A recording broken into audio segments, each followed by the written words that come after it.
അദ്ദേഹത്തിന്റെ പേരിൽ പണമുണ്ടാക്കാൻ ഞങ്ങൾക്ക് കഴിയുമെന്ന് ഇപ്പൊ ഉസ്താദിനെ നേർച്ച എന്ന് പറഞ്ഞ നാട് നീളെ പോസ്റ്റർ ഇറക്കി അതിലൂടെ പണമുണ്ടാക്കിക്കൊണ്ടിരിക്കുന്നു.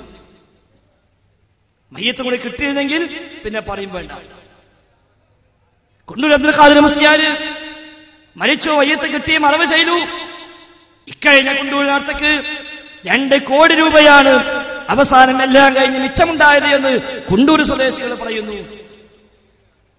ഇങ്ങനെ ഏതെല്ലാം രൂപങ്ങളിൽ ഭാവങ്ങളിൽ മയ്യത്തുമായി ബന്ധപ്പെട്ട് പണമുണ്ടാക്കാൻ കഴിയുമോ അതൊക്കെ ഉപയോഗപ്പെടുത്തുന്ന വഴിയിലേക്ക് അവർ പോയി.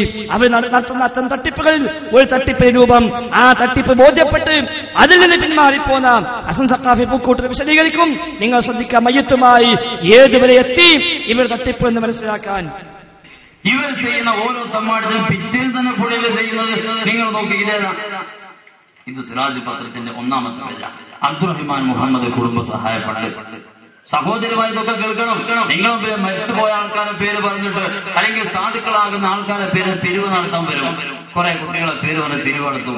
ആ പിരിവ് നടത്തുമ്പോൾ എന്തിനു വേണ്ടിയാണ്, ആരാണ് നടത്തുന്നത്, ഇവർ സത്യസന്ധരാണോ എന്ന് മനസ്സിലാക്കാൻ വേണ്ടി പറയട്ടെ. അബ്ദുറഹിമാൻ മുഹമ്മദ് കുടുംബ സഹായ ഫണ്ട്. ഇതൊക്കെ ഇനി ആര് വന്ന് പ്രസംഗിക്കാൻ വരികയാണെങ്കിലും ഇങ്ങനെ ഉണ്ടോ ഇല്ലേ നിങ്ങൾ ചോദിച്ചോ, മറുപടി ഉണ്ടാവില്ല, മറുപടി പറയൂല, അല്ലെങ്കിൽ ഈ വിഷയമായിട്ട് ചെയ്യൂല. അവര് മിണ്ടാതെ വേറെ എന്തെങ്കിലും കുറച്ച് പറഞ്ഞു പോകും. പോട്ടെ, നമുക്ക് വിരോധമല്ല. അല്ലാഹുവിന്റെ ദീനിന്റെ ആളുകൾക്ക് ഹക്ക് പറയേണ്ടി വരും. അതുകൊണ്ട് പറയട്ടെ, സിറാജ് പത്രത്തിൽ പറയുന്നു, നരിക്കുനി പഞ്ചായത്തിലെ പാലുളിത്താഴം സുന്നി ജുമാഅത്ത് പള്ളി വക കിണർ സമാധാനമായി ആഴം കൂട്ടുന്ന ജോലിയിൽ ഏർപ്പെട്ടിരിക്കെ മണ്ണ് ഇടിഞ്ഞു വീണ് അതിദാരുണമാവിധം മരണമടഞ്ഞ സജീവ സുന്നി പ്രവർത്തകരായ അടുക്കത്ത പറമ്പത്ത് അബ്ദുറഹ്മാൻ, പൊയിലിൽ മുഹമ്മദ് എന്നിവരുടെ നിരാലംബരായ കുടുംബങ്ങൾക്ക് അടിയന്തര സഹായം, കുറെ കാലം കഴിഞ്ഞിട്ടല്ല, ഉടനെ കൊടുക്കേണ്ട അടിയന്തര സഹായം എത്തിക്കുവാൻ നാട്ടിലും മറുനാട്ടിലുമുള്ള എല്ലാ സഹോദരങ്ങളും അഭ്യർത്ഥിക്കുന്നു. AP അബൂബക്കർ മൗലവിയുടെയും അതുപോലെ പാറന്നൂർ മുഹീദ്ദീൻകുട്ടി മൗലവിയുടെയും ഒക്കെ പേരിൽ ഇവർ ഒപ്പിട്ട ഒരു അപേക്ഷ, ഒരു സഹായ ഫണ്ട് അഭ്യർത്ഥന. എന്നിട്ട് പറയുന്നു, നിങ്ങൾ പൈസ അയക്കുകയാണെങ്കിൽ അത് സമസ്ത കേരള സുന്നി യൂത്ത് സംഘം state committee Markaz commercial complex എന്ന അഡ്രസ് നിങ്ങൾ അയച്ചു തരണം.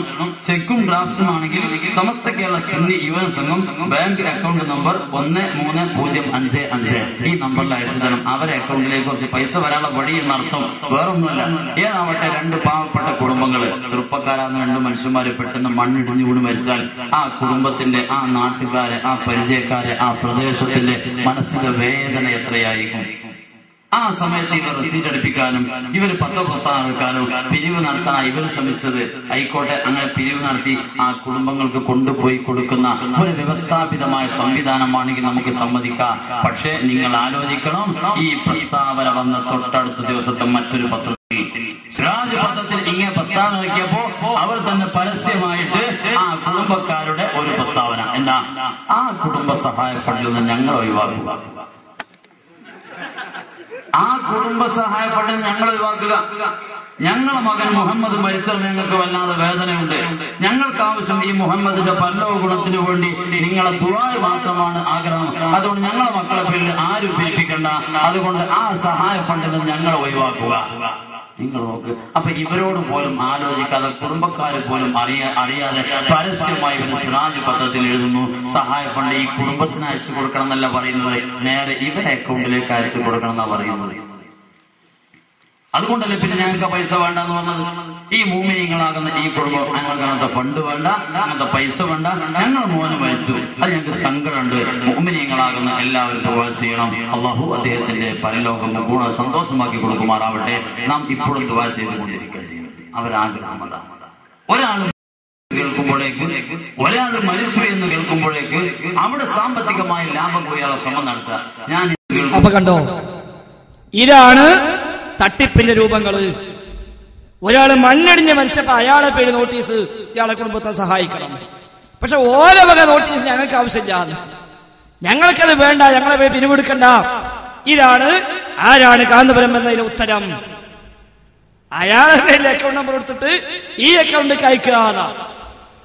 അപ്പൊ ജൂത ക്രിസ്ത്യാനികള് സ്വാലിഹീങ്ങളോ അമ്പിയാക്കളോ മരിച്ചാൽ അവരുടെ ഖബറ് ജാറമാക്കി ഉയർത്തി ആരാധനാ കേന്ദ്രമാക്കി ജനങ്ങളെ ചൂഷണം ചെയ്ത് അവരുടെ പണം അപഹരിക്കാറുണ്ടായിരുന്നു. എന്നാൽ ഇന്ന് അവിടുന്ന് മാറി ഈ രൂപത്തിലേക്ക് എത്തി തട്ടിപ്പുകൾ. മറ്റേതായാലുമുണ്ട്. മയ്യത്തിന്റെ പേരിൽ ഖബർ കെട്ടിയുയർത്തി ജാറമാക്കിയുള്ള തട്ടിപ്പുകൾ ധാരാളം. സൂചിപ്പിക്കപ്പെട്ട പോലെ ചിലപ്പോൾ കിതാബ് ഉദ്ധരിക്കാറുണ്ട്. സ്വാലിഹീങ്ങളുടെ പേരിൽ, ആലിമീങ്ങളുടെ പേരിൽ കെട്ടിയുയർത്തുന്നതിന് വിരോധമില്ല എന്ന് പറഞ്ഞ ചില ഇമാമികൾ ഉണ്ട് എന്ന് പറഞ്ഞ് ഉദ്ധരിക്കാറുണ്ട് ചിലർ. പക്ഷേ യഥാർത്ഥത്തില് ഇന്ന് ഉയർത്തപ്പെടുന്ന ജാറങ്ങള്, ദർഗകള് പലതും പരിശോധിച്ചാൽ ആലിമും സ്വാലിഹും പോയിട്ട് മുസ്ലിം പോലുമല്ലാത്ത ആളുകളെ പേരുകളിൽ അല്ലേ ഇപ്പൊ യഥാർത്ഥത്തില് ജാറങ്ങൾ വന്നുകൊണ്ടിരിക്കുന്നത്. കേരളത്തിലെ ജാറങ്ങൾ പരിശോധിച്ച് നോക്കുക. പകുതിയേറെ ജാറങ്ങൾ ആരാണെന്ന് അറിയാത്തതാണ്. അഡ്രസ് ഇല്ലാത്തതിനാണ് ഉള്ളതിനേക്കാൾ പോലീസ് നമ്മുടെ നാട്ടിൽ. അഡ്രസ് ഉള്ള പലതും വലിയ കാര്യമാക്കാതെ അതങ്ങനെ ഉണങ്ങിക്കിടക്കുമ്പോ അഡ്രസ് ഇല്ലാത്ത ബീവിമാരും ബാവമാരും ഖോജമാരും ശൈഖന്മാരും ഒക്കെയാണ് പലപ്പോഴും ഒന്നാം സ്ഥാനം നേടിക്കൊണ്ടിരിക്കുന്നത്. മുനമ്പത്ത് ബീവി ആരാണെന്ന് ആർക്കും അറിയില്ല, ആരാണെന്ന് ആർക്കും അറിയില്ല. കറാമത്ത് തന്നെ പറഞ്ഞത്, മാനക്കാരൻ തന്നെ പറഞ്ഞത് ഊരും പേരറിയില്ല എന്നാണ്. ഊരും പേരറിയില്ല എന്നാണ് മാലയെ പോലും പഠിപ്പിച്ചത്. പക്ഷെ അവർക്കാണ് ഏറ്റവും വലിയ സ്ഥാനം ഇപ്പൊ നാട്ടില്. അറിയാവുന്ന ഊരും പേരും അറിയാവുന്ന ഒരുപാട് ബീവിമാർ നമ്മുടെ നാട്ടിൽ. പക്ഷേ അവരെ പേരിൽ ഉള്ളതിനേക്കാൾ ഏറെ ആളുകളുടെ സാന്നിധ്യം കാണുന്നത് ഇത്തരം ബീവിമാരിലാണ്.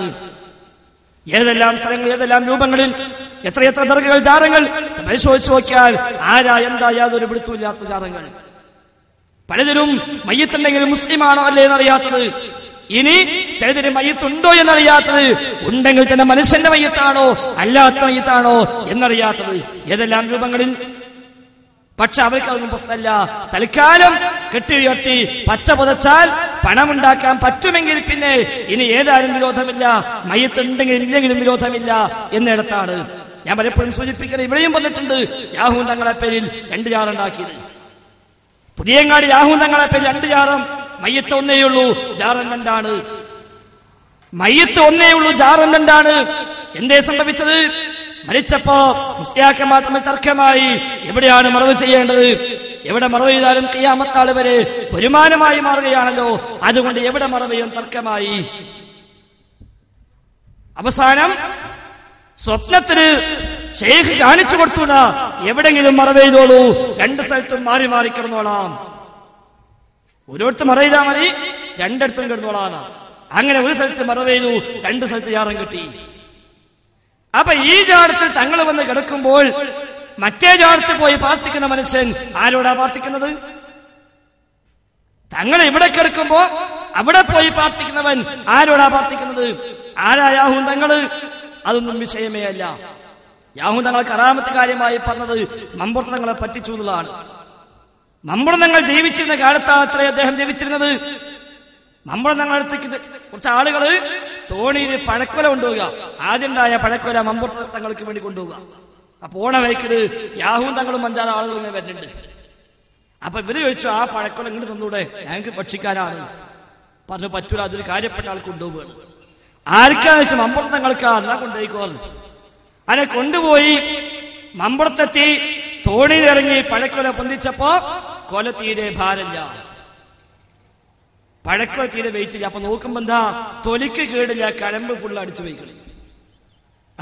തൊലിക്കൊരു കുഴപ്പമില്ല, ഉള്ളിലെ കഴമ്പ് കംപ്ലീറ്റ് അടിച്ചു പോയിട്ടുണ്ട്.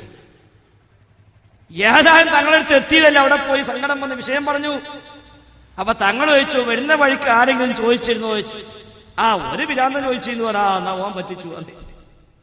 അപ്പൊ സംഗതി ഫുള്ള് മൂപ്പിടുന്നതാ.